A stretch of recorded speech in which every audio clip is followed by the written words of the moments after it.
hay ¿Lo que, probamos? Es que- hay que aguantar mi cara muy fea, pero Muy buenos días, buenos Buenos días. días. bienvenidísimos, bienvenidísimos. Tenemos a los meros meros y también tenemos a Juan Carlos Briones. Así que esto ya se está armando. Yo soy Blanca Martínez y aquí vamos a andar pues un buen rato, un buen rato. Sí, Blanca. ¿Quién te quería conocer? No sé para qué, pero me dijo, ay, no sé, Hola maestro, muchísimas gracias, pero muchísimas gracias por su tiempo. Sí, por supuesto. Realmente es como sorprendente para las personas que no estamos en el medio de ustedes, en el medio académico, en el medio de los investigadores, eh, el que sean tan cercanos a sus objetos de estudio. Normalmente imaginas a las personas de los libros con los libros. Y cuando conocí a la doctora Erika, y bueno, ya tenemos rato de conocernos, el amor que ustedes pueden demostrar por sus objetos o sujetos de estudio es una fase que no todo mundo conocemos. Entonces les agradezco muchísimo. no, gracias. Sí, sí, siempre me alegro hablar de este. Es un poco diferente que he tenido sido antes, pero me alegro, sí. Qué bueno, qué bueno, qué bueno, qué bueno. Uno Pues lo siempre bueno es, anda, mandé uno siempre anda buscando oídos nuevos que le eso, escuchen a uno para, eso es para ya no aburrir a los maravilloso. mismos. No, no, maravilloso, maravilloso. Por Estaba eso, checando bueno, las estadísticas, los números. ujú, La primera conferencia que fue con el maestro Rogelio, ahorita ya lleva 200, o sea, 200 reproducciones. Pues ya son 200 personas que pudieron escuchar la primera conferencia. Pero estaba checando, doctora, las estadísticas de las conferencias del primer ciclo que organizamos, gracias absolutamente pues a ustedes, ¿verdad?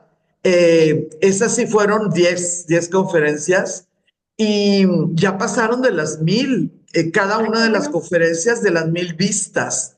Pues son 1000 personas ahí que tuvieron esa oportunidad gracias a ustedes, exclusivamente gracias a ustedes. Pues yo estaba pensando que en este ciclo invité a puros hombres. Dije, hay que hacer otras 5, pero con puras mujeres. Sin lugar a dudas, sin lugar Entonces, a ahorita dudas, aquí está aquí. la doctora Kelly Donahue, que también es investigadora muy renombrada, a la cual le doy la bienvenida y le agradezco que se esté conectando a la Qué bueno. doctora Kelly. A ver si luego puede hablarnos algo. Lo que pasa es que ella trabaja más grabado. Entonces, Ah, pero bueno, le ¿cómo? agradezco que esté aquí la doctora Kelly. Hola, doctora, ¿cómo está? Hola, ¿cómo están? Hola, ¿qué tal? Muchas Hola, da gracias por gusto conectarte. verte. Es mi placer. Gracias, gracias, Qué, doctora. qué bueno, qué bueno, qué bueno, qué bueno. Vamos a esperar un poquito porque el Sí, padre Carlos se quiere conectar. sí, Entonces vamos a dar un poquito de tiempo para que haga como una bienvenida general, porque la semana, claro. no, la antepasada no pudo. Sí, es que lo agarramos entre como dice él, entre su agenda litúrgica y todo lo que pues no puede darse el lujo de cambiar horarios, ¿no? Sí, ¿no? Y también como ya están preparándose para Semana Santa, pues hay más, Sí, el templo se ocupa para más cosas, ¿no? Y sí, también eso lo sí, entendemos. sí, sí. Y pues bueno, esa es la vida, ¿no? Esa es la vida del padre Luis Martín Cano Arenas, director de la Pinacoteca. Entonces, estamos increíblemente a tiempo. Sí, Faltan 4 minutos para la hora que se precisó que íbamos a empezar. Entonces, lo vamos a recorrer, por favor, por favor, por favor, los 5 minutos que nos pidió el director, el padre Cano. Estoy segura que palabras no nos van a faltar. así como que cortos de palabras no somos los aquí presentes. Em, como le decía, maestro Ken, tenemos, por favor, las dos opciones. Las personas que estén el día de hoy, pues claro que les vamos a agradecer que hayan tomado su tiempo para estar de manera presencial. Pero a mí sí me gustaría que usted tuviera la certeza que gracias a la grabación esto se va a cuadruplicar o quintuplicar, ¿sí? Porque pues se pone en el canal y las personas ya lo pueden escuchar en horarios donde ellos no están trabajando o etcétera. Sí, por eso la difusión, no se preocupen.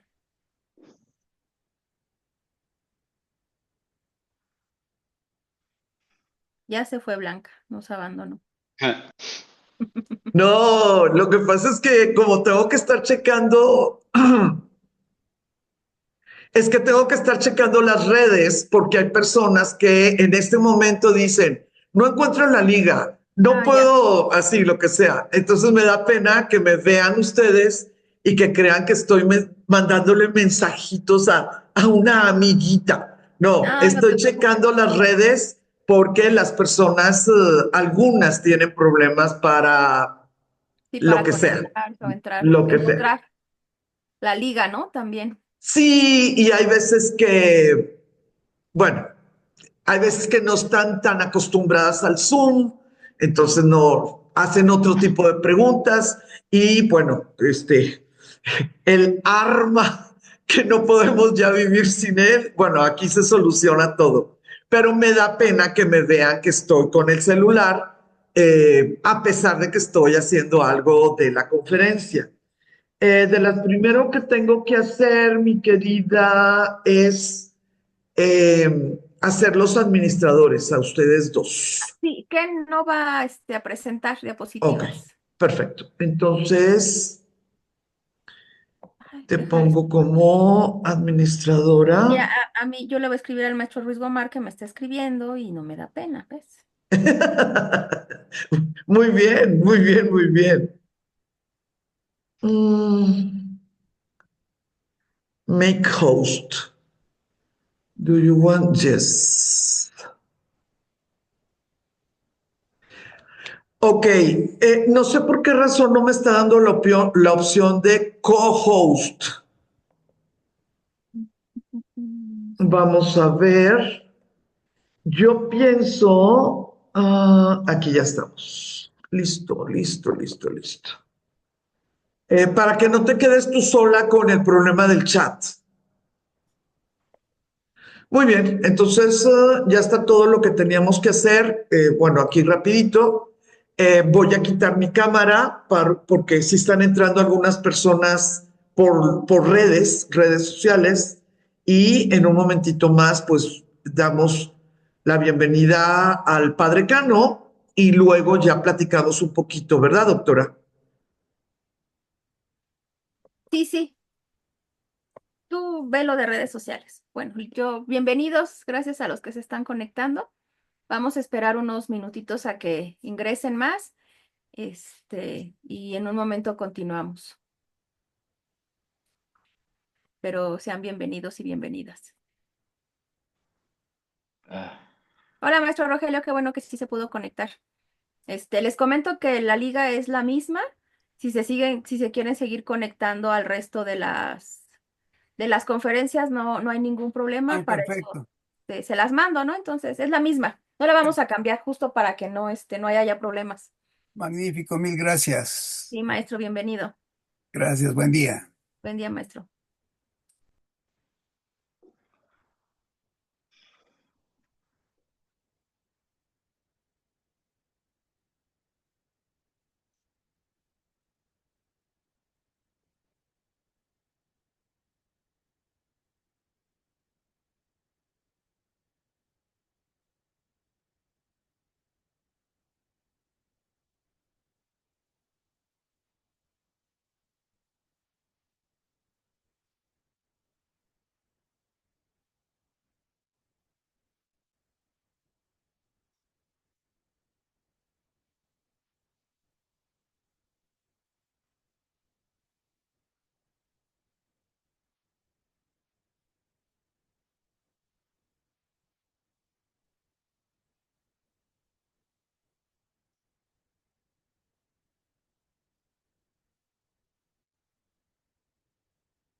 Bueno, bienvenidos, bienvenidas. Estamos dando unos minutitos para que ya se conectó el padre Cano. Hola, padre Cano, muy buenos días. Estábamos solo esperándolo a usted. Muchas gracias. No, muchas gracias a usted por siempre darnos la oportunidad de hablar sobre la pinacoteca y darnos estos espacios. No, al contrario, gracias a todos los que han respondido a la invitación y de diferentes maneras vemos reflejado ahí el apoyo y de alguna manera la cercanía con la pinacoteca, ya sea porque la conocieron, porque se han informado por otros medios, pero sí tenemos siempre ese respaldo desde muchísimas personas y claro, ahora pues enriquecidos con toda la información que siempre es novedosa porque los investigadores tienen siempre una sorpresa para nosotros. De manera especial, quiero subrayar que en esta sesión, al hablar del padre Antonio Calderón y Benavides, se abre una novedosa información porque se conoce poco, hay pocas fuentes accesibles y solamente los investigadores abren estas puertas. Y muchísimas gracias al doctor Kenneth por, por su participación y esperemos que esto nos ayude a conocer más el Oratorio de México. Como sabemos, cada oratorio nació de una manera singular, tiene un antecedente en el lugar y su permanencia. En el caso del Oratorio de México, nace en 1659 y seguimos aquí. Otros oratorios tienen otro momento de nacimiento y también tendrán su fundador y habrán pasado por diferentes situaciones. Mil gracias a nuestro invitado de hoy, sobre todo por sus aportaciones. Y gracias también a todos los que con tanta regularidad siguen lo que tenga que ver con la Pinacoteca.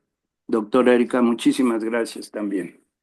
No, muchas gracias a usted, padre. Muchas gracias. Siempre agradecemos a la Pinacoteca porque, como lo he dicho, ustedes siempre nos abren las puertas, facilitan obra, nos dejan acceder, siempre hay esta apertura hacia los investigadores y es parte de a ustedes de alguna manera esa accesibilidad, que vean que nuestras investigaciones están ahí, porque muchas veces no llegan a las comunidades de donde sacamos la información y para mí siempre ha sido parte de mi labor que lo que yo investigo de alguna manera repercuto a la congregación que yo estoy estudiando y en este caso pues a ustedes, ¿no? Y yo le agradezco mucho, padre, que siempre tienen esa apertura hacia nosotros y que vea que si pedimos una foto, que si pedimos acceso, ahí están las investigaciones, existen. Siempre, siempre su respuesta es muy generosa también para nosotros.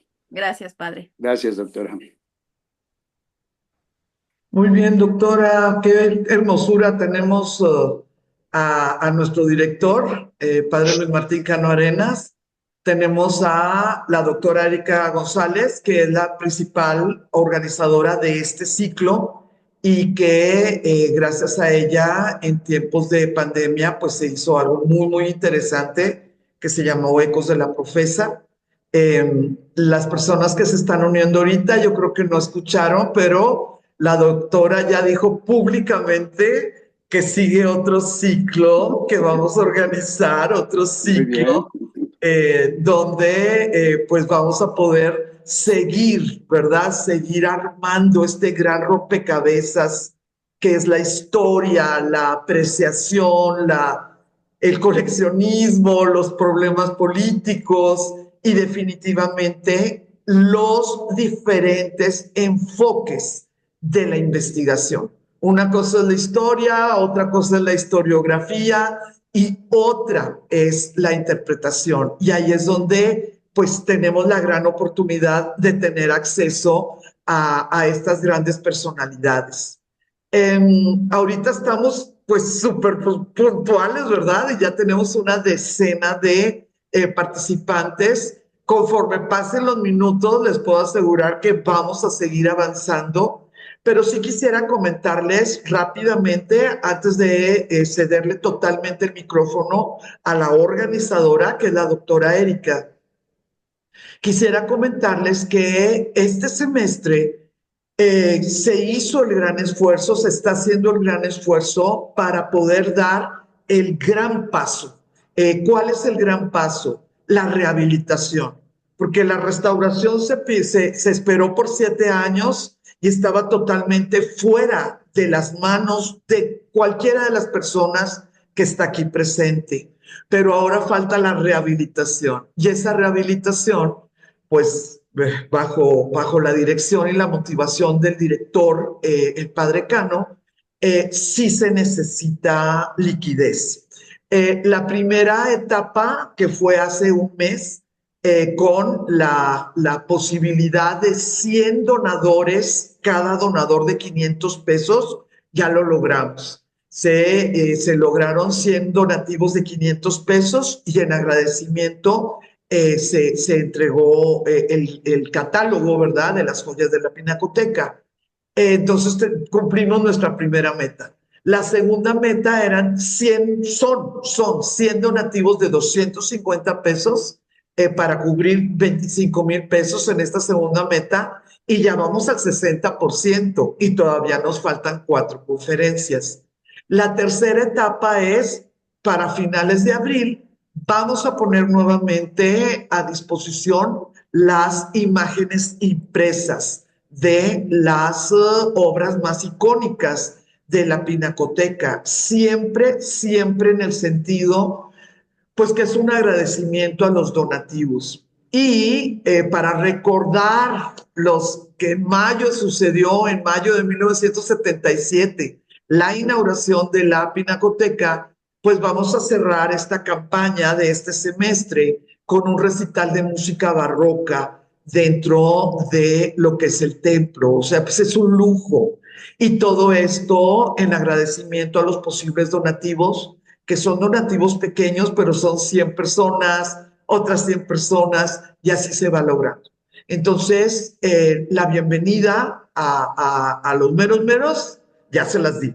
La bienvenida a los otros meros meros, que sin ellos no existiría una conferencia. Sí, puede haber conferenciante, pero si no hay escuchas, pues entonces, ¿dónde quedó todo?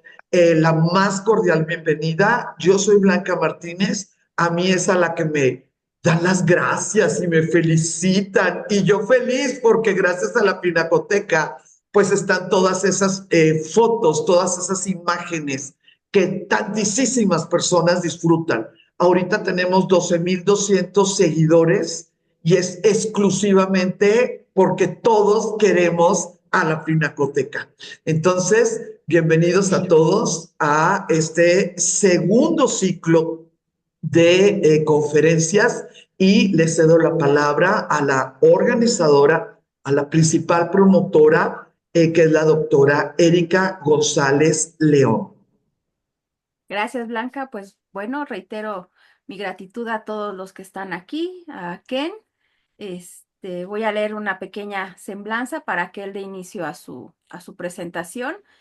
Y sean todos bienvenidos y bienvenidas. Bueno, Ken Watt recibió su doctorado en Historia en la Universidad de Texas en Austin, donde también obtuvo su maestría en biblioteconomía. Su tesis de doctorado se centra en la familia y los descendientes del impresor y librero Bernardo Calderón, la familia más prolífica e influyente en el comercio de libros en México virreinal. Durante más de una década se desempeñó como curador de libros latinoamericanos en la biblioteca John Carter Brown, ubicada en la Universidad Brown y hogar de una de las mayores colecciones del mundo de libros de impresos en América Latina. Sus artículos y capítulos de libros han sido publicados en Estados Unidos, España, México y Cuba. Aunque su enfoque está en México, también ha publicado y presentado sobre la imprenta y el comercio de libros en Cuba y en Colombia. Y bueno, él es el especialista en la familia Benavides y hoy nos va a hablar del fundador de la Casa de la Ciudad de México, Antonio Calderón Benavides. Y yo te cedo la palabra, Ken, y te agradezco de verdad, de corazón, que hayas aceptado esta invitación de tan buena manera y tan rápido. Ah, buenos días a todos.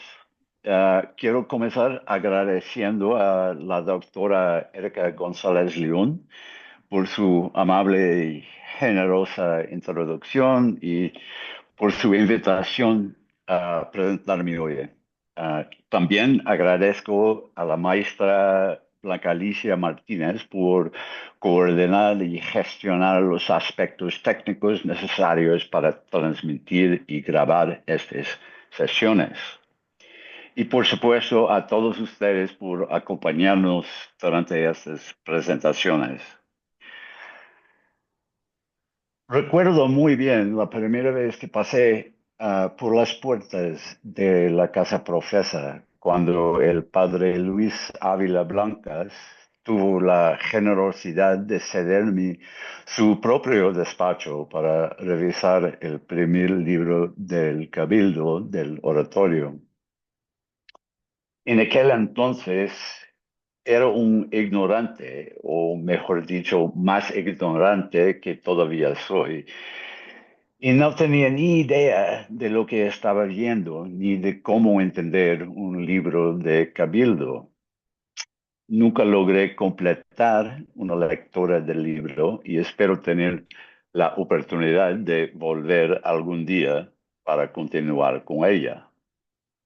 Y para concluir estos preliminares, como es mi costumbre, les pido que disculpen mi pobre español y mi peor acento.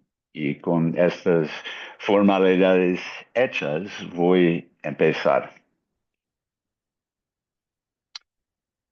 El día 12 falleció Bachiller Antonio Calderón Benavides, natural de México y uno de los más singulares clérigos que ha tenido este arzobispado. Sobre ser muy galán, de muy linda cara y muy rico, fue constante opinión que se conservó virgen.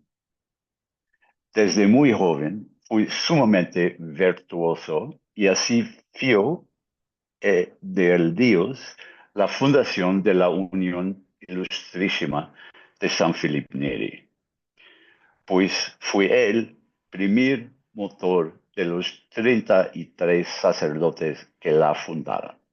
Fin de cita.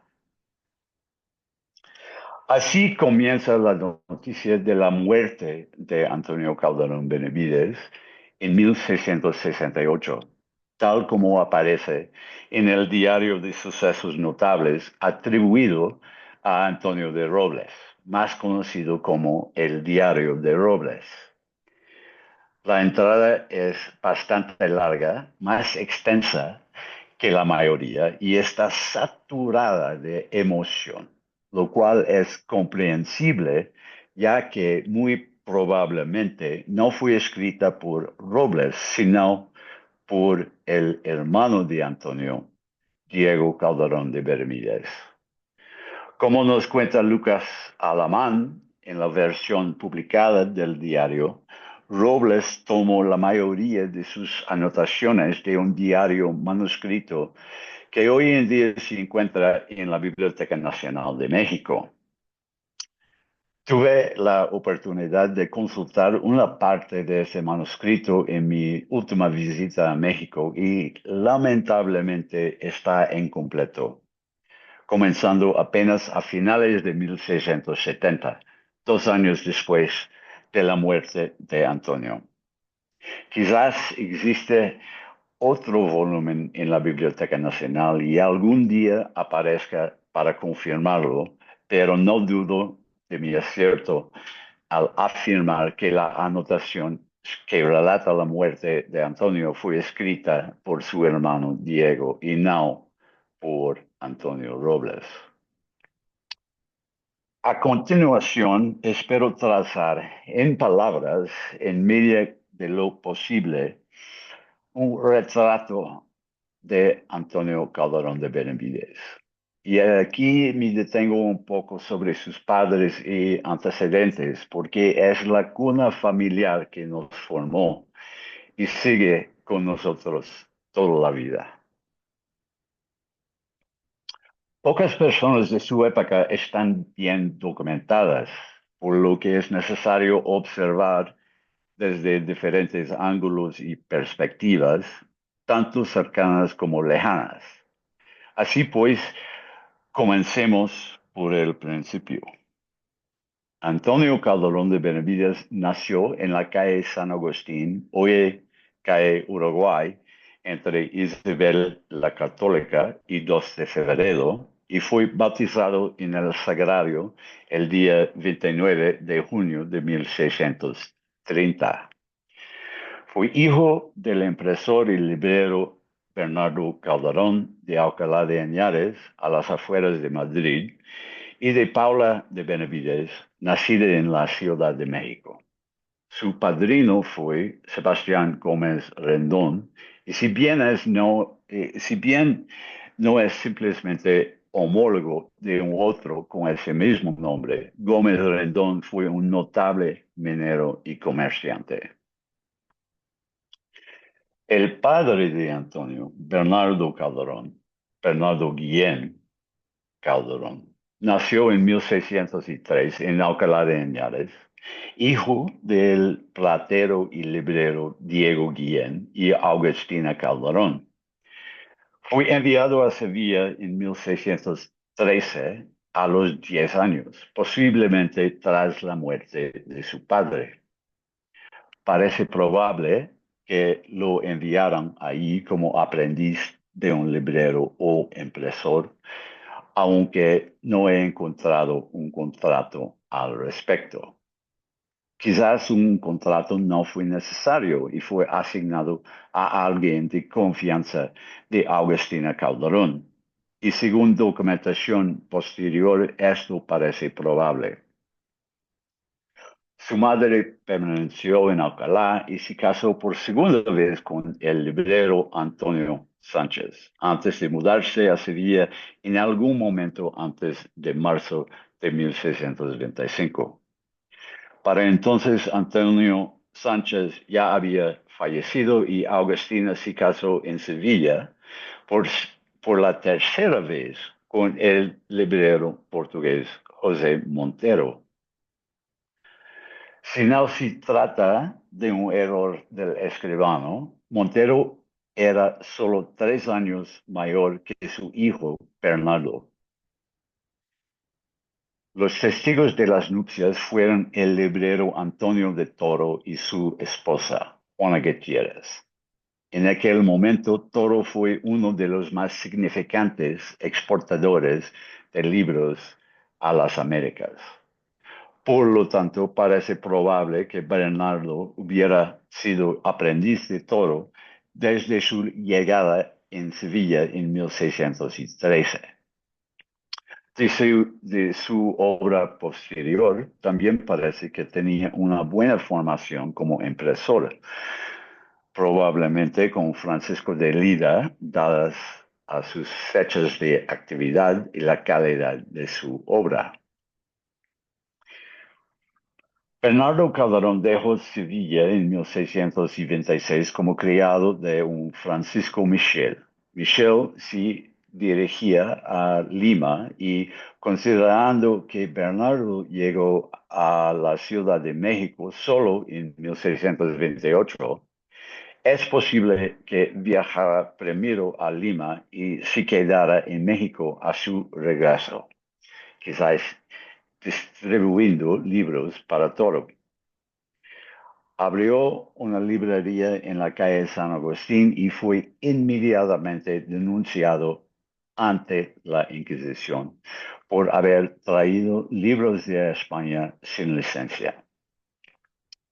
Durante sus testimonios, los testigos afirmaron que Calderón planeaba regresar a España con la siguiente flota y, de haberlo hecho, se habría visto envuelto en el ataque a La Habana por el pirata holandés Piet Hein y toda la historia de la imprenta en México habría tomado otro rumbo, por no mencionar la existencia misma del oratorio fundado por su hijo. Sea como fuere, Calderón permaneció en México y se casó con Paula de Benavides. Paula de Benavides nació en México alrededor de 1609, hija de Gregorio López de Benavides y María de los Reyes, ambos de Torrijos en España. Y digo alrededor de 1609, porque tras revisar todos los libros de bautismo de la época, no he encontrado ninguna entrada sobre ella. Añadiré que tampoco he podido encontrar ni probablemente encontraré el registro bautismal de Bernardo Calderón. Los registros bautismales de Alcalá fueron destruidos durante la invasión napoleónica o durante la Guerra Civil Española, pero aún así, en dos ocasiones durante el siglo XVII, la Inquisición española revisó todos los libros de bautismo de todas las parroquias de Alcalá y no encontró ninguna anotación para Bernardo.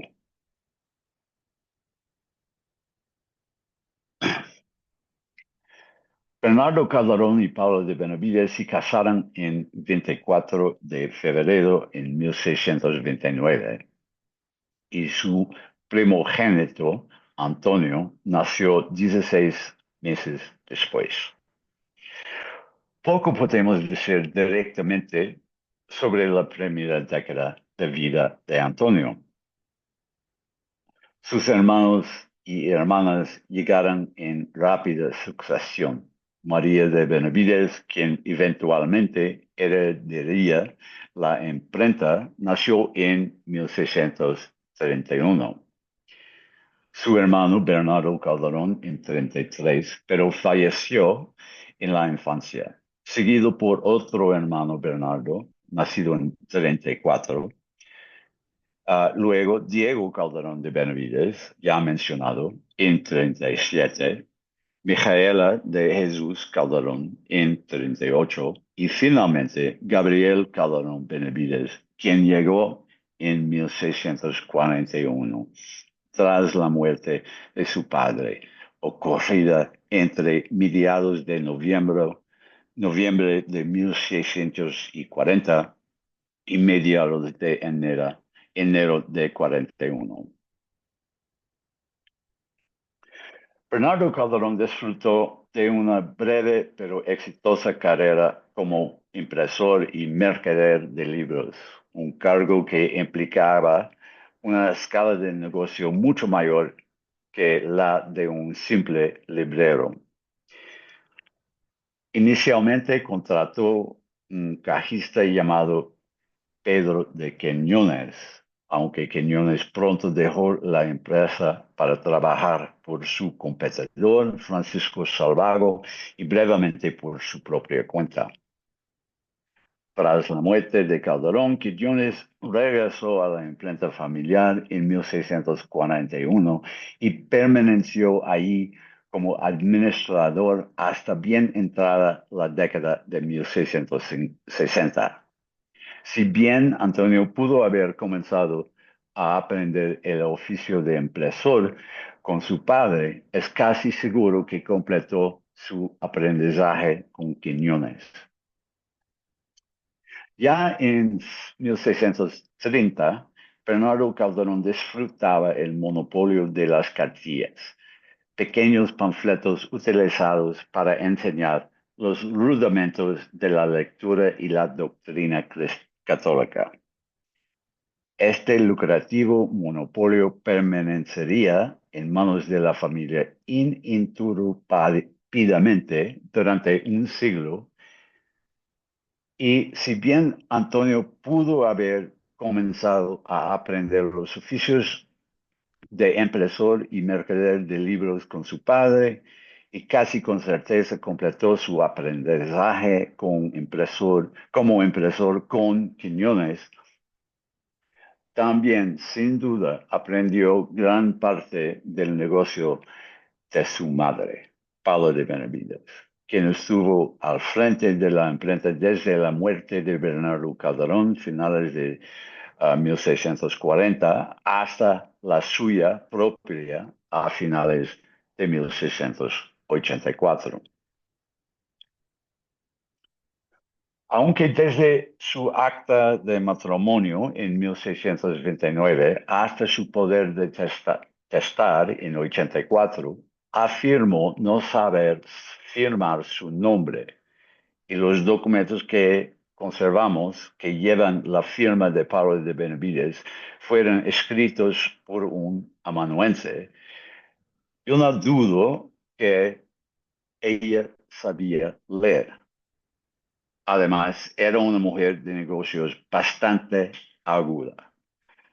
Por poner solo un ejemplo, poco después de la muerte de Bernardo, surgió un conflicto entre Benavides y el impresor Francisco Salvago por el alcance del monopolio de cartillas.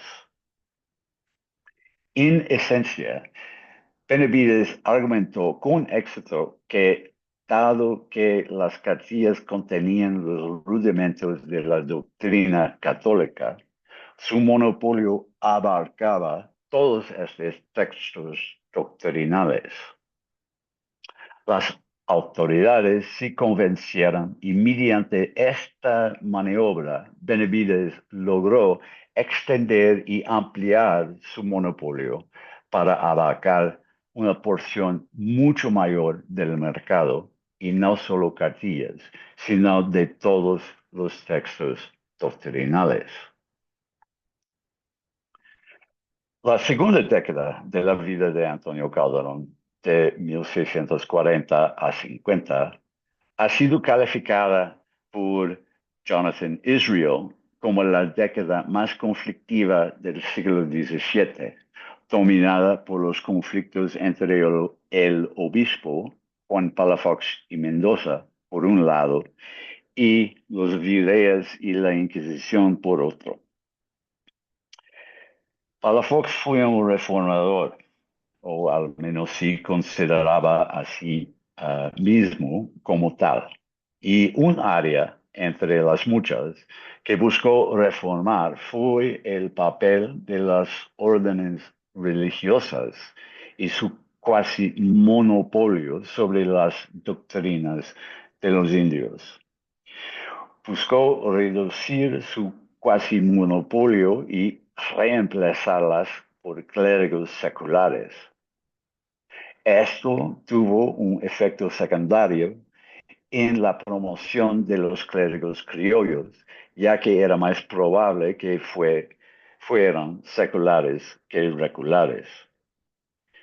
Y pregunto, ¿influyó este contexto en la decisión de Antonio de convertirse en clérigo secular en lugar de ingresar en una de las órdenes religiosas? Ciertamente no habría tenido ninguna dificultad para ingresar tanto en la orden jesuita como en la franciscana.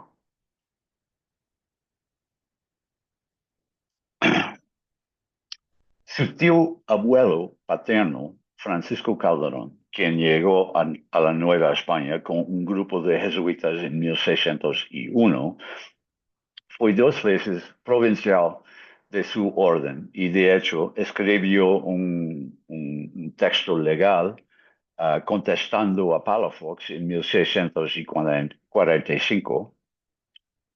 También su tío materno, Gabriel de Benavides, se presentó a las elecciones para provincial del orden franciscano. Aunque este no tuvo éxito, claramente ocupó una posición de influencia en la orden. También la mayoría de sus hermanos ingresaron en una u otra orden religiosa, pero Antonio optó por ordenarse como clérigo secular. y solo podemos especular sobre el motivo. En una biografía, casi una hagiografía, escrito muchos años después de su muerte, Carlos Sigüenza Góngora, el sabio Carlos Sigüenza Góngora, limosnero de Antonio. Este sabio Carlos Sigüenza fue limosnero de Antonio. Él le atribuye haber asumido las riendas del negocio familiar tras la muerte de su padre en 1640, con tan solo 9 años. Como se mencionó anteriormente, sabemos que Pedro Quiñones regresó a la imprenta en ese momento y es muy probable que, de hecho, fuera él quien administrara el negocio familiar. Tenemos pocos impresos claramente hechos por Antonio. Los primeros dos con el nombre de Antonio aparecieron en 1645, cuando él había completado 15 años. La una es una tesis universitaria y la otra es un sermón de Bartolomé de Letona, que es interesante. Tenemos más impresos hechos o escritos por Letona que imprimían la familia en años después. Este quizás indica que para entonces había completado su aprendizaje y había alcanzado la categoría de oficial o jornalero. La Inquisición lo nombró impresor oficial en 1649 a los 19 años y la familia conservó esta posición de impresores oficiales de la Inquisición hasta 1812.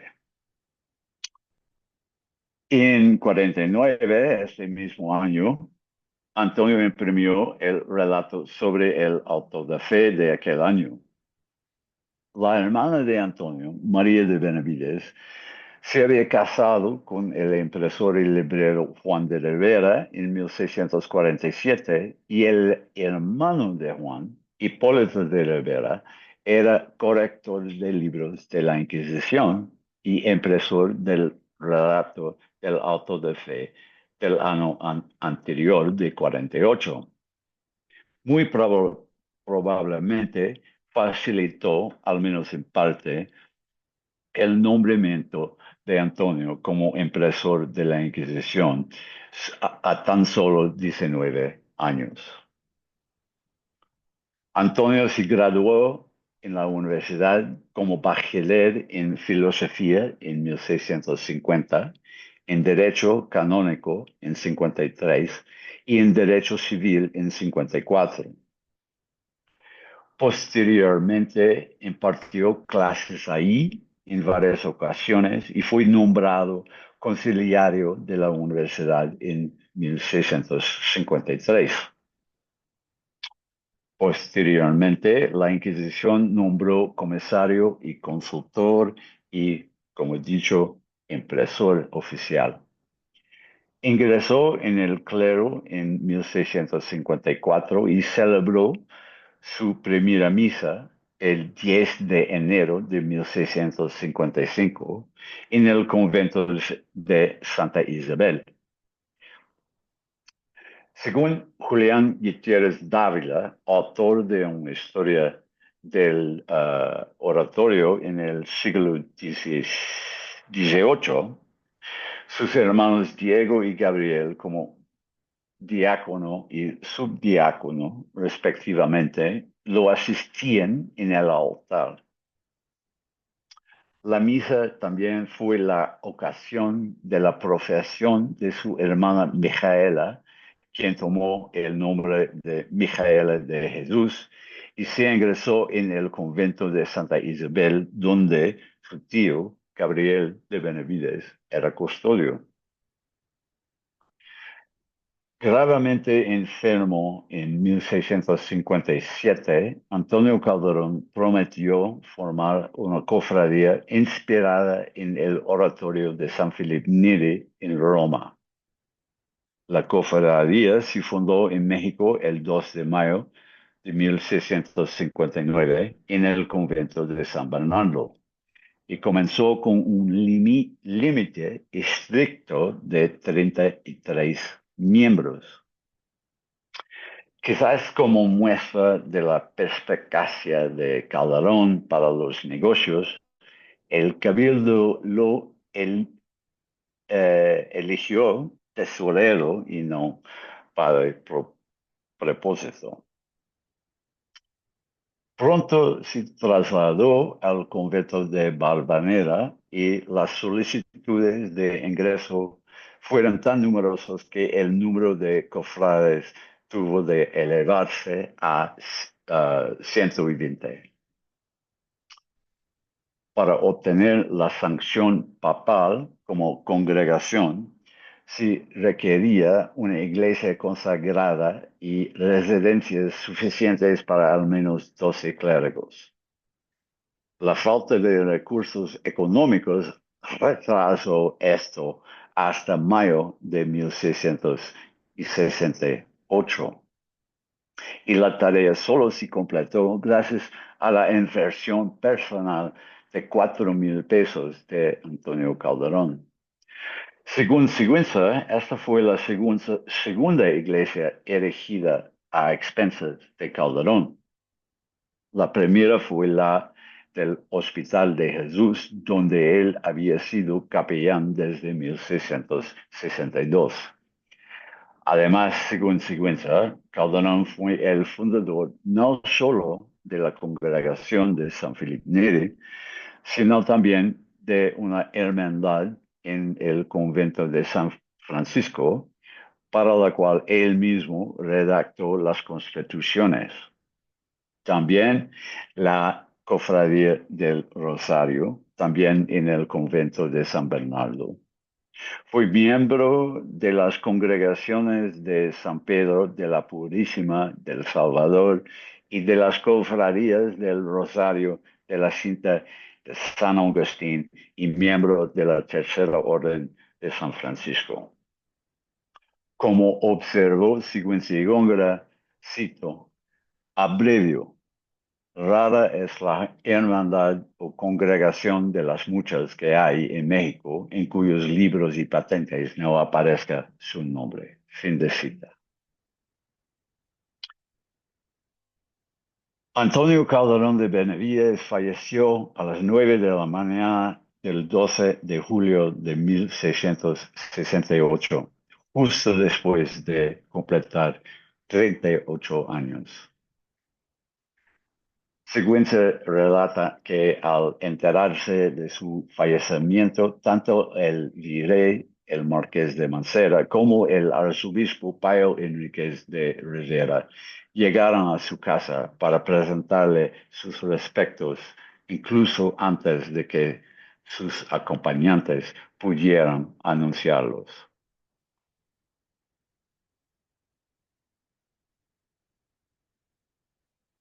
Fue llevado a enterrar en la capilla de la Tercera Orden de San Francisco y años después, al ser desenterrado su cuerpo, Sigüenza afirmó que se encontró casi incorrupto, señal inequívoca de su santidad.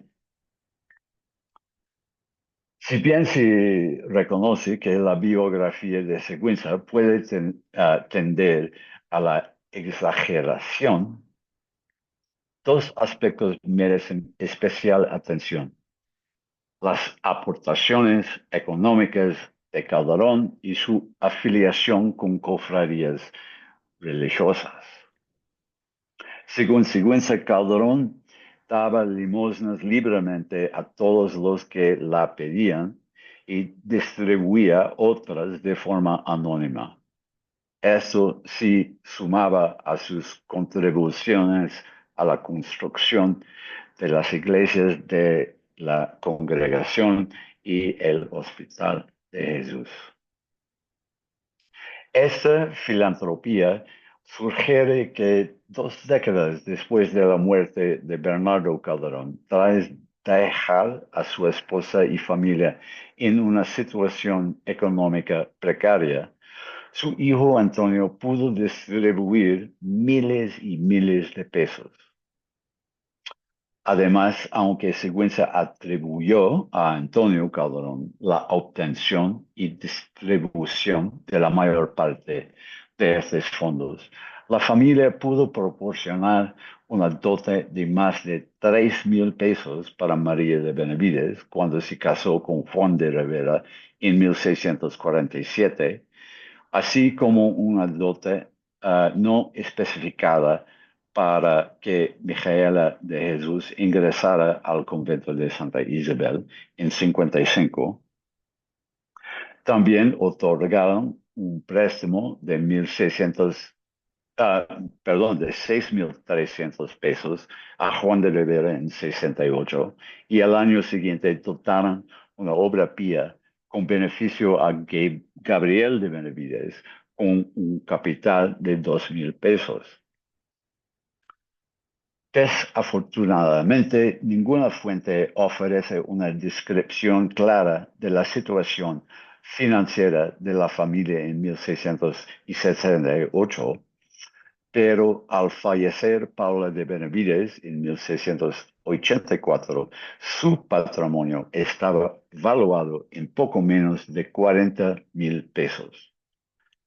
Si bien no era comparable a algunas de las grandes fortunas amasadas por las grandes familias de comerciantes de México, la familia seguía siendo bien adinerada.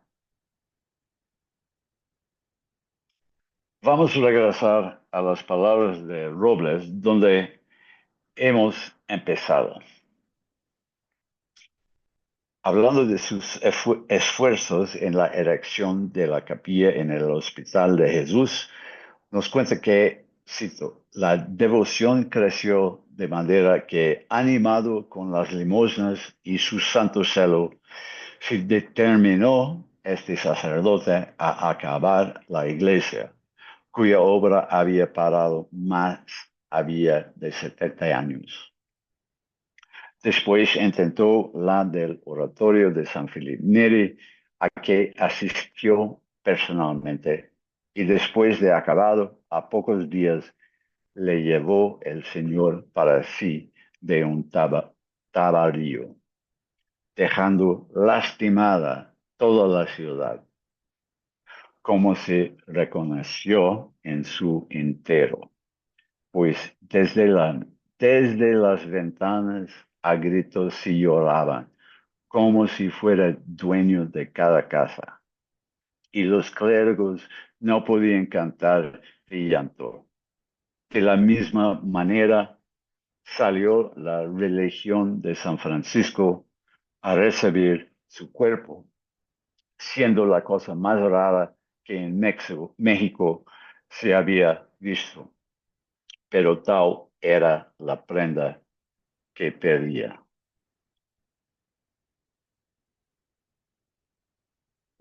Perdón. Es difícil para nosotros imaginar un funeral, entierro y últimos mandamientos de uno que pasó en el siglo XVII. La anotación en el diario nos da una idea abreviada del entierro de Bachiller Antonio. Mirando en otros documentos, testamentos de la época, podemos ver más. Justamente este jueves atrás, en el archivo histórico de notarías, tenía la oportunidad de leer el testamento de Diego Calderón Benavides, hermano menor de Antonio, fallecido en 1696, y a quien escribió la anotación en el diario. Su testamento fue registrado por su hermana María de Benavides y sus sobrinos Miguel y José, según sus instrucciones. En ello, entre otras cosas, vemos que distribuyó centenares de pesos a sus parientes y estableció una obra pía con un beneficio de rentas anuales por sus sobrinos y descendientes. Además, mandó que en el día de su entierro le dan un peso a cada monja de los conventos de Santa Isabel y San Bernardo y 100 reales a 100 españoles pobres y 50 reales a 100 indios pobres. El día de su entierro pasó así. Fue enterrado en la capilla de la Tercera Orden, acompañado por el cura y sacristianas y demás clero, con aún más 30 sacerdotes del catedral. También los de la congregación de San Pedro y de San Felipe Neri, ministros de la Inquisición, las religiones de Santo Domingo, San Francisco, San Agustín, la Merced y San Juan de Dios. También fueron los pobres del Santísimo y los de la Santísima Trinidad, y el día siguiente cantaron misa de cuerpo presente con la presencia de los mismos. Me imagino que así fue también en el entierro de Antonio Calderón Benavides. De su legado y lo de su familia, todos sus hermanos y hermanas entraron en la vida religiosa fuera de su hermana María de Benavides, quien heredó el negocio familiar de la imprenta y librería. Y de ella, esta pasó a sus descendientes hasta su muerte y hasta su clausura final en 1815, siendo la familia de impresores más exitosa del periodo de la Nueva España.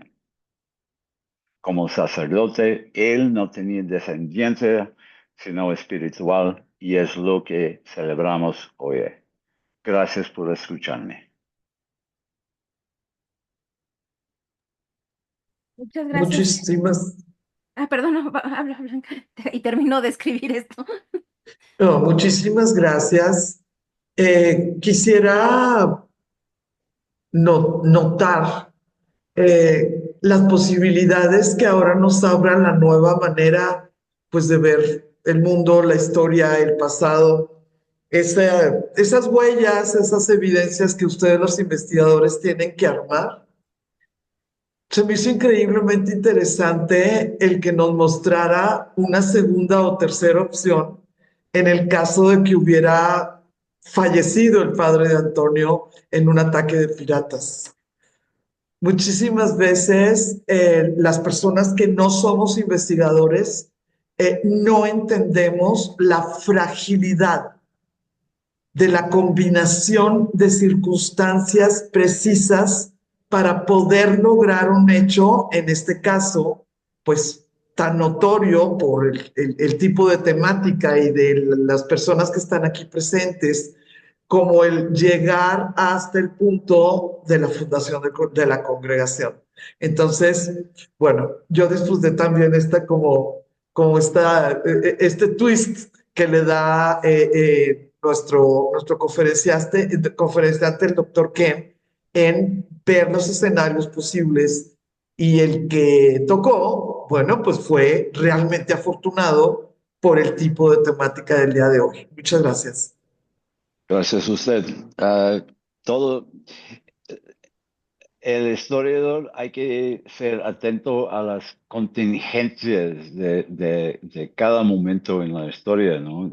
No es una cosa completamente definida lo que va a pasar, es contingente. Bueno, Muchas gracias. Damos apertura por si alguien quiere preguntar o hacer algún comentario. Aprovecho para decirles que en el chat pusimos el retrato del fundador para que visualmente lo ubiquen, así como un par de, un fragmento de una biografía de él y la obra a la que mencionó Ken, la de Julián Gutiérrez Ávila, Las Memorias Históricas de la Congregación, que es un libro muy importante para la congregación en general, pues reúne la historia de los oratorianos hasta el año en el que se publica, ¿no? Entonces es una compilación muy importante. Entonces, en lo que se animan, que yo quería pedirte si pudieras hablar un poquito más de algunos términos que tú mencionaste, por si alguien de nuestro público no especializado, podrías hablarnos un poco más sobre lo que significa, por ejemplo, que Sigüenza y Góngora sea un limosnero. Limosnero. ¿Qué significa esto? Este, en palabras coloquiales, si pudieses explicar un Ah, poco. bueno,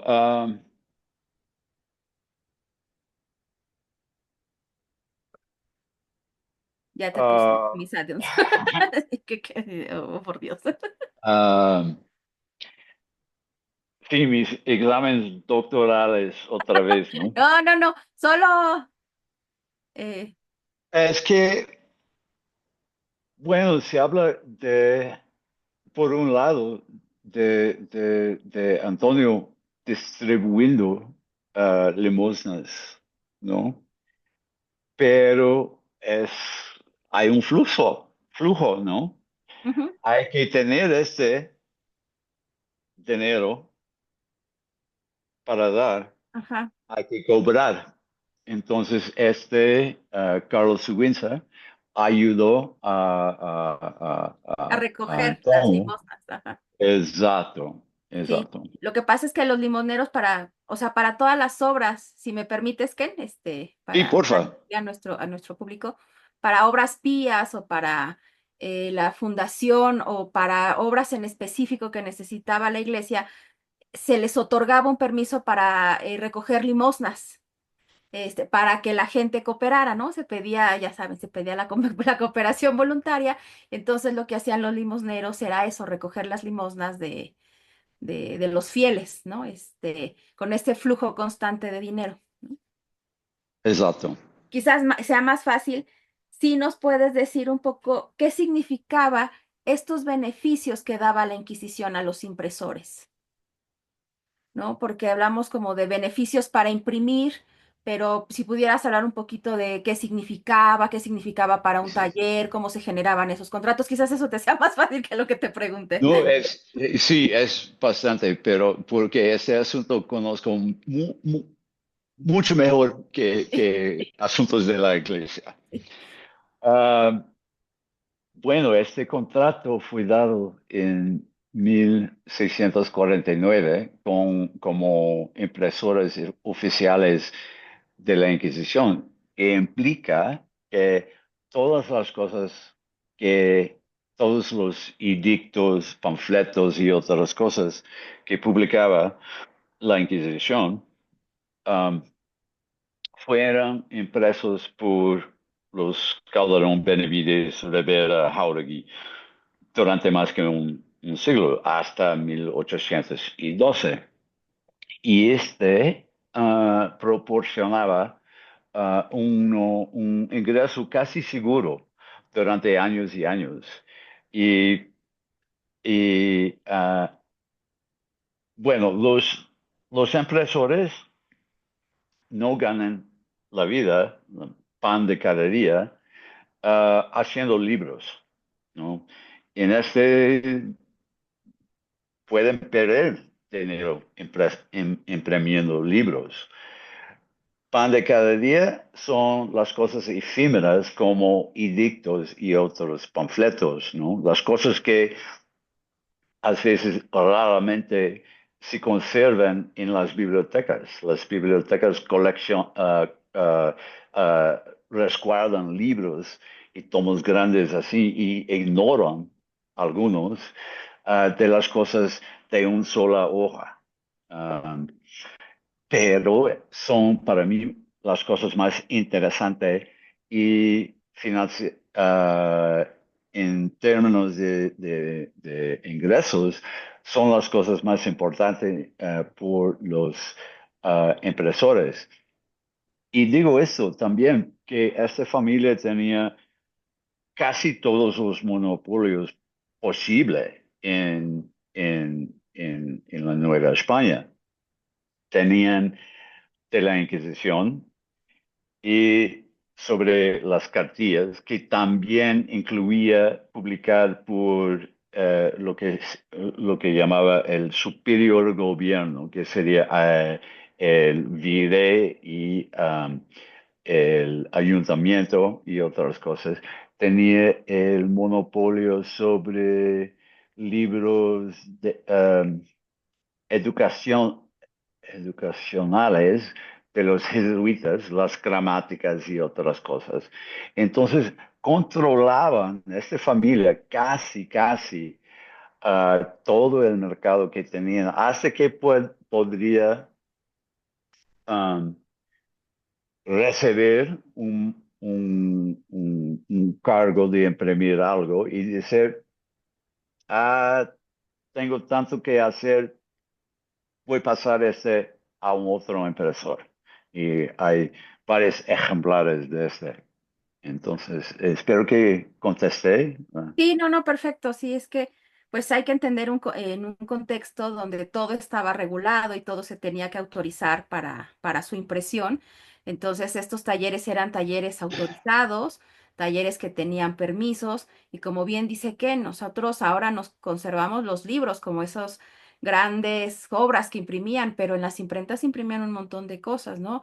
Y toda esta todos estos impresos menores que así les denominan, pues es de lo que menos conservamos, ¿no? Porque se conservan los libros, pero pues había tesis, invitaciones, invitaciones a bodas, a bautizos, ¿cómo se llama? Esquelas. O sea, era un universo, como ahora se siguen imprimiendo muchas cosas, ¿no? Solo que ahora lo hacemos desde nuestra computadora, ¿no? Exacto. Exacto, ¿no? Y dijiste una cosa bien interesante, Ken, que Paula Benavides, la madre de Bernardo, sabía leer, pero no escribir. Ujú. ¿No? Y a veces eso como que no lo entendemos, ¿no? Si alguien sabe escribir, pues tendría que saber leer y viceversa, pero no siempre es así. ¿Quisieras ahondar un poquito en ello, en estas dinámicas de lectura-escritura? Ah, he pensado en ese asunto hace mucho tiempo, porque antiguamente pensaba que no sabía ni leer ni escribir, Ajá. pero en los últimos,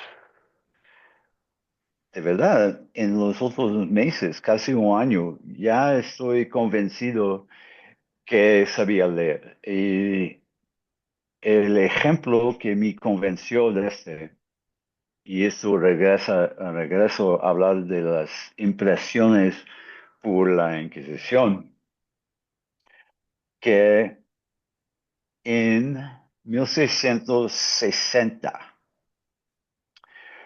la Inquisición envió un edicto prohibiendo algunos libros, todos ellos impresos en España con licencia de la Inquisición allá. Y Pablo de Benavides escribió o mandó escribir una carta en respuesta de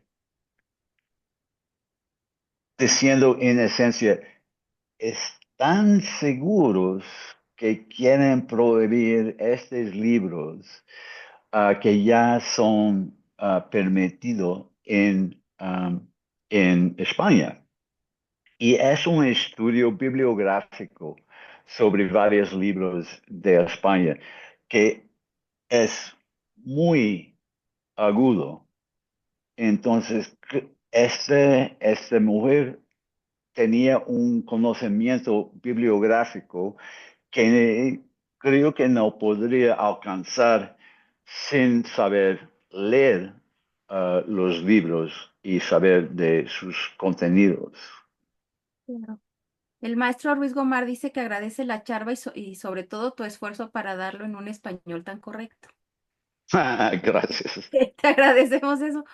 Este, Me llama mucho la atención esto que decías, Ken, de Antonio Calderón, que formaba parte de un montón de congregaciones religiosas.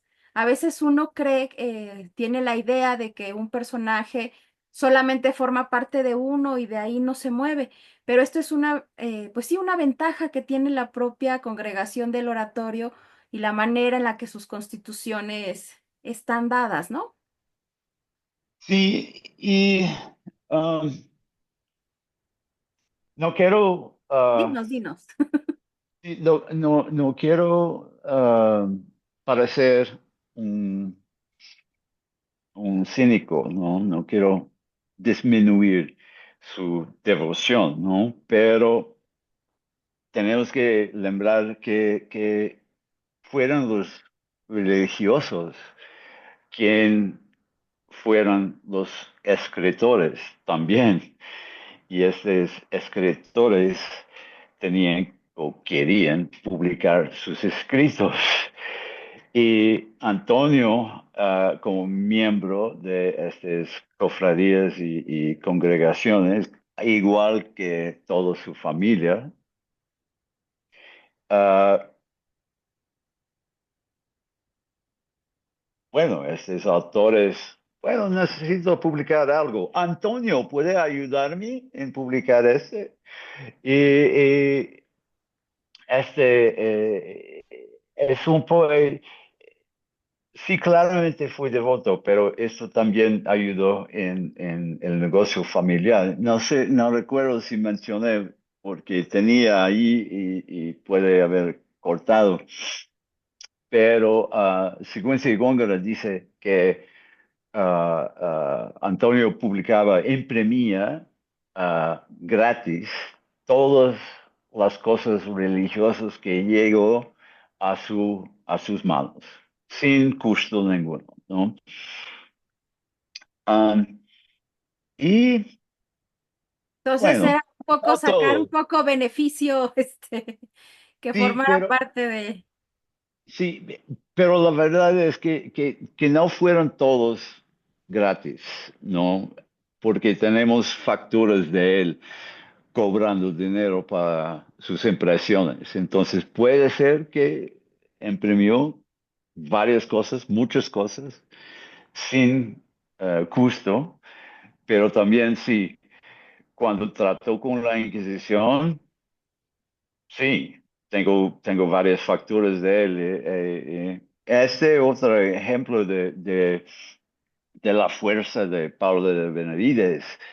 Este, este año de 1659 Ujú. presentó una factura de 151 pesos para la publicación del otro auto de fe de 1659, 58, algo así. Y la Inquisición, uno de ellos dijo, dale 100 pesos y con este quedará muy satisfecha. Y ella contestó, no, gracias, por favor.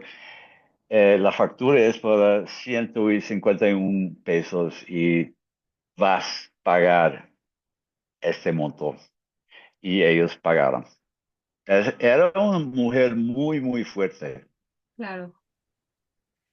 Tú que has estudiado tanto a Bernardo Calderón, ¿por qué crees que no tiene un expediente para beatificación, canonización De Antonio. de Antonio? Antonio, A ver, De verdad, hemos hablado sobre esto antes, tú, ¿no? tú y yo De sí. verdad, de verdad, de verdad tenía esta misma pregunta, ¿no? Hasta que pregunté un par de amigos míos, una historiadora de religión y otro que también es historiador de religión y otras cosas también, muy agudo él. Ah, y ambos me dijeron que hay que tener un red muy, muy fuerte para avanzar estas cosas, ¿no? Causas. Mira que todavía Palafox no es un santo, ¿no? Ah, hubo las mandas forzosas en los testamentos para ayudar en la Canonización. beatificación. Ujú. Canon, yeah, Canonización. what you said. Um, um, de Gregorio López y de Palafox y Mendoza. Y claramente Secuencia de Góngora pensaba que esto debería ser lo que pasa con Calderón, pero claramente tenía un rey familiar grande y con dinero, pero tenía algunas tachas también, ¿no? Quizás una Ni, muerte tan prematura y que no llegó a ser propósito. perdón, otra vez. Perdón, que quizás una muerte tan prematura y que no llegó a ser propósito de la congregación. Puede ser, pero también, como dije, tenía algunos tachas, ¿no? No puede encontrar el bautismo ni de su padre ni de su madre. Y esto complica. También tenemos que pensar en el contexto del siglo XVII de México. Él fue criollo, no fue español. Y entonces, aunque tenía ventajas y personas abogando para él, como Secuencia y Góngora, puede ser que era demasiado complejo, o como se dice en inglés, a hill too high to climb, ¿no? Entonces, pero sí, he tenido esta pregunta hace años y años y años, sí. El El, padre pa- el abrió, padre ajá, Cano, el abrió su padre Cano quiere micrófono. complementar, por favor. Eh, sí. Bueno, a mí me gustaría hacer una distinción en lo que ya habíamos mencionado al principio de la singularidad de cada oratorio. Una es la fecha en que se funda y ahí estaría la figura del padre Calderón Benavides con su iniciativa, con esta explicación tan detallada que nos han dado. Y la otra es la aprobación que se requería para ser congregación del oratorio, que se solicitaba directamente a la iglesia de la Vallicella en Roma, donde donde sigue siendo la sede de la congregación del oratorio de Roma. Los oratorianos no tenemos una casa general, no tenemos un superior general desde que se fundó el oratorio, así ha sido. Este año incluso celebramos 450 años de la bula con la que se aprueba en 1575 la congregación del oratorio por el Papa Gregorio XIII. Entonces, se funda una primera, digamos, agrupación y se solicita la aprobación así se hacía, de la iglesia de la Vallicella. Se presentaban cartas, se documentaba la solicitud, y lo curioso es que la primera solicitud que presentan los padres del oratorio bueno, que sería el oratorio de México, fue rechazada en principio porque los miembros pertenecían a diferentes cofradías y la congregación del oratorio implicaba solamente pertenecer a la congregación, vivir en comunidad, en una casa, y los miembros con los que se inició la fundación, pues eran sacerdotes seculares, tenían diferentes cargos, podían pertenecer a diferentes cofradías, no congregaciones propiamente, y esto, repito, implicó para el oratorio de Roma decirles que, pues, dada la situación que ellos tenían, requerían entonces vivir en comunidad, ya no pertenecer a esa serie de cofradías, y se detuvo esa solicitud. Bueno, se les dijo que no se podía. Ellos van a insistir y finalmente se aprobará como congregación del oratorio en 1697. Antes de ser congregación no había prepósito. Prepósito es el título del superior de la congregación. Entonces a veces se les llega a llamar, según las circunstancias, moderadores, rectores, pero no prepósitos. Y eso fue lo que sucedió. Muere el padre fundador y los demás padres como que insistieron. Ahora, también hay que recordar, y lo dice el padre Gutiérrez Dávila, no todos aceptaban vivir ya en comunidad, regirse por las constituciones, hubo tensiones, pero vamos a decir, ganó el deseo y el objetivo de ser congregación del oratorio. Entonces, por eso el padre, es curioso, el padre Antonio no fue nunca moderador o algo así. Parece que Bernardo sí, no recuerdo, o Diego, no me acuerdo. Y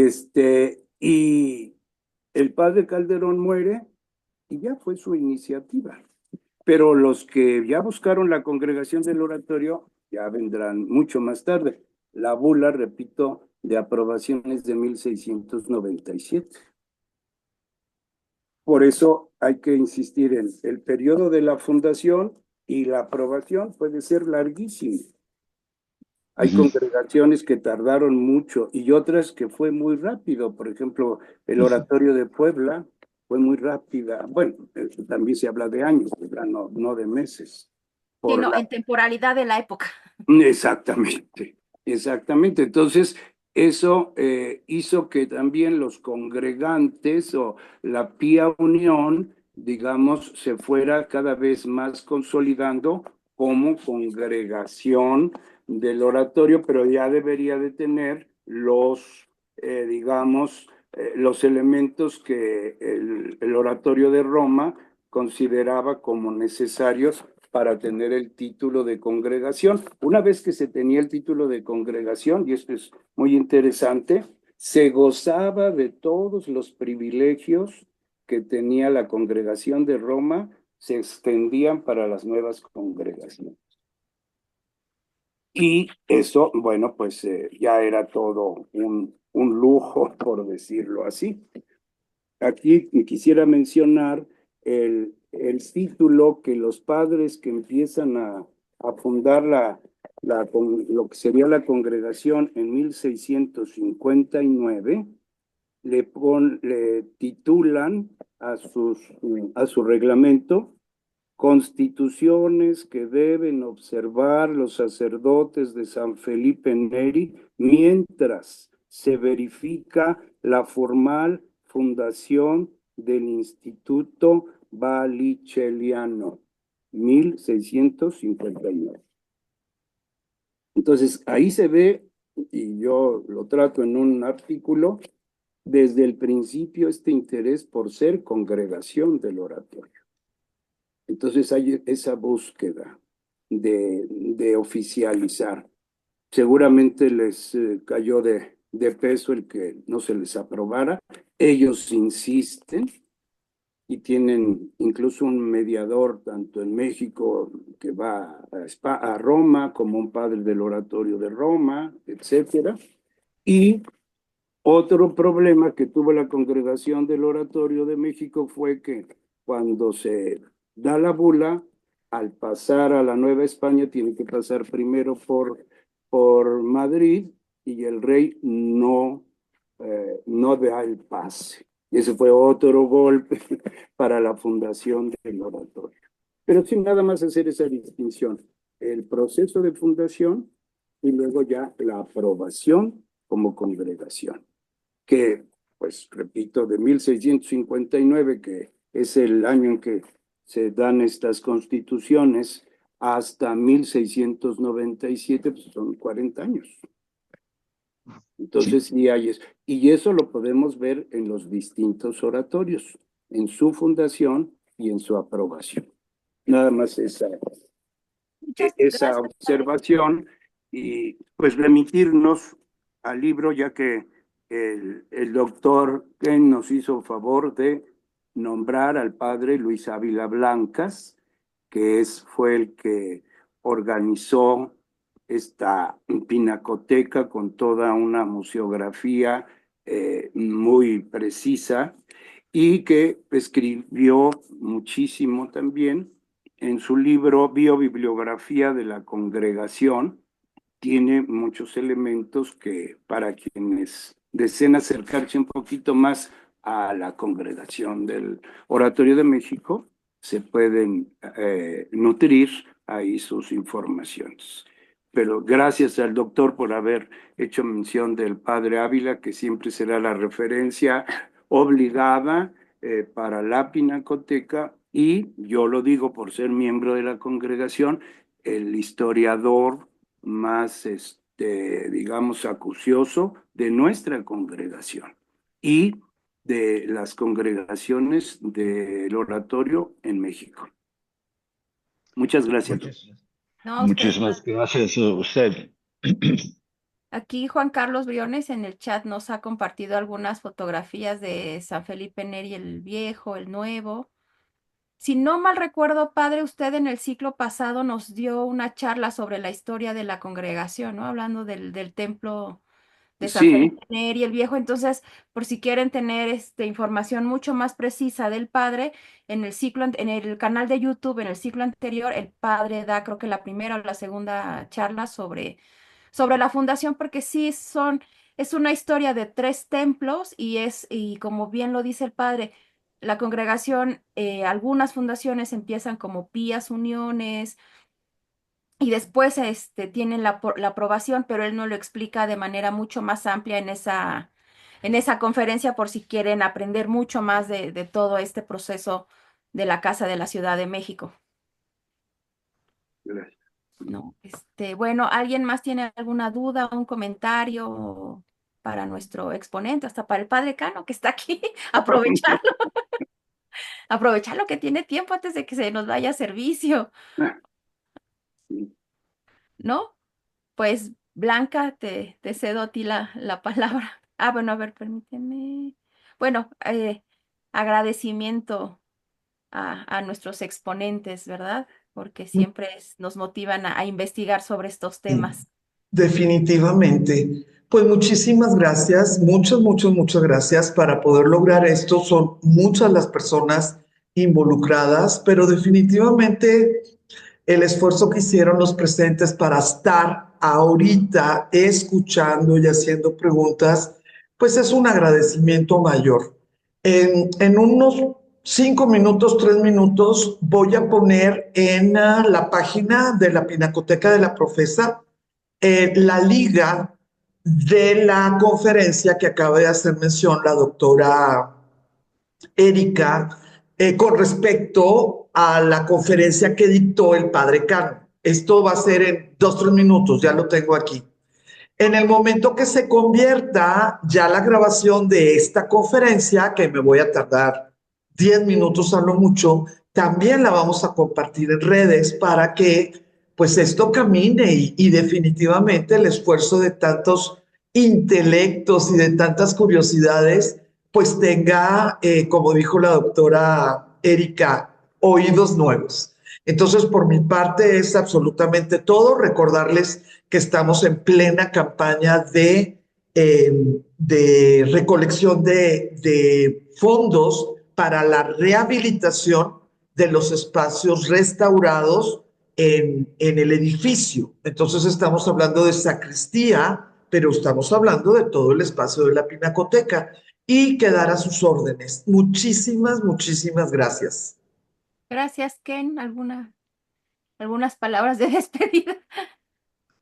Solo para agradecer ustedes por la invitación, la atención y espero que mi modesta presentación es de algún interés para ustedes. Sin duda, Sin duda, sin muchas duda. gracias. Y gracias por la modestia, pero tú eres el que sabe aquí de Antonio Calderón. Te mandan felicitaciones que te escucharon en la Biblioteca Pública de la Universidad Michoacana hace unos meses. Fue un placer. Pues muchas gracias a todos y a todas las que se conectaron. Nos vemos la siguiente semana con una charla que va a dar el doctor Javier Cuesta sobre devociones marianas. Ya tengo su título, así es que también en breve empezamos a hacer la difusión de La la siguiente. difusión.